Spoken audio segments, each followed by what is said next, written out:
And another team that we've talked about for a number of years as being cup contenders has had a wild offseason, whether it's trades, whether it's contract stalemates, whether it's off-ice drama, whether it's players walking away.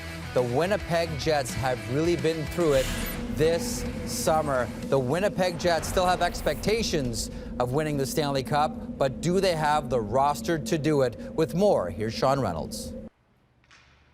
Well, Jeff, what a difference a single year can make. Heading into last season, the Winnipeg Jets were one of the odds-on favorites to win the Stanley Cup. This season, you will hear a lot of doom and gloom scenarios, and that is to be expected considering the mass exodus of talent this team saw over the summer. Names like Jacob Trouba, Tyler Myers, Brandon Tanev, Kevin Hayes, and Ben Sherratt. Add to that the uncertainty heading forward surrounding defenseman Dustin Byfuglien, and this team has a lot of holes to fill, especially on the back end where there's basically only two veterans returning in Josh Morrissey and Dmitry Kulikov. This team's ability to plug those holes is going to determine whether or not they remain a Stanley Cup contender. But the one thing you do have to remember is this team has an unbelievably explosive offense, one of the most dangerous in the league, especially with the return and the re-signings of Kyle Connor and Patrick Laine. The latter believing offense and this team's ability to transition youth is going to carry the day. Now there's spots for young guys to fill, a lot of big shoes to fill, but you know, I think our young guys are ready for the challenge and to step up, and we have so much talent in this team, and you know, we'll have guys who step up and build their game, and we'll be better this year. I think you know, I'm ready to go. I had a great off season. You know, a lot of weight training and skating, and you know, just worked on getting better all around. My game, speed, you know, strength, and you know, all little things that you know, make me successful.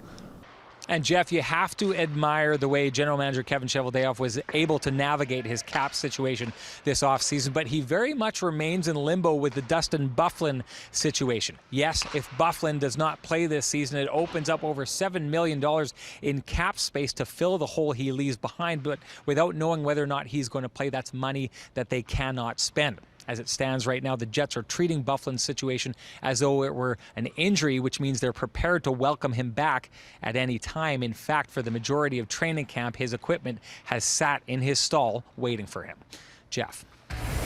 The Byfuglien situation is tough. Gone fishing. How about that Patrick Laine tooth, though? That yellow is just so fetching this time of year. Only 8 teams could do this, boast 3 30-goal scorers. Mark Scheifele, Kyle Connor, and Patrick Laine hit the 30 mark. Elliot, we'll stick with Patrick Laine. He got his deal. We knew he wanted a bridge deal. He got it. Is it show me time now for Laine? It is. And, you know, Jeff, I think there's 2 ways to look at life, and that is what you don't have or what you do have. And because I'm an optimistic guy, I always look at what you do have. And I think you have Patrick Laine. Now, last year, in the first month of the season, Laine averaged less than 14 minutes per game at even strength. The top players in the league, it was Connor McDavid last year. He's up over 18. Not only was this about the money with Patrick Laine, I think it was about the role. And I think what they're going to say is, Patrick, we know you can score. We know you're deadly in the on the power play. Look at that number in November. But what we want to see, Berkey, is a more well-rounded game. And the only way you make a player like that more well-rounded is you demand he plays at even strength, because there's more things that you have to be able to do. Well, this guy's a nightmare at even strength. Like, I like Patrick Laine as a goal scorer when he's scoring. When he's not, he's a complete liability. He's an anchor. This guy has poor attention to detail, poor work habits, poor D-zone coverage. He's non-existent on the forecheck. I like Patrick Laine when he's scoring, but good Lord, when he's not. That's why I think they have to commit to playing him in other situations, because at some point, he's going to have to learn. And it's a great forward group. It's a great forward group. If you look at the decimation that's taken place on the blue line here, you would say they're not going to make the playoffs. I am still picking Winnipeg because I believe in the GM, Kevin Cheveldayoff. This is their opening roster a year ago.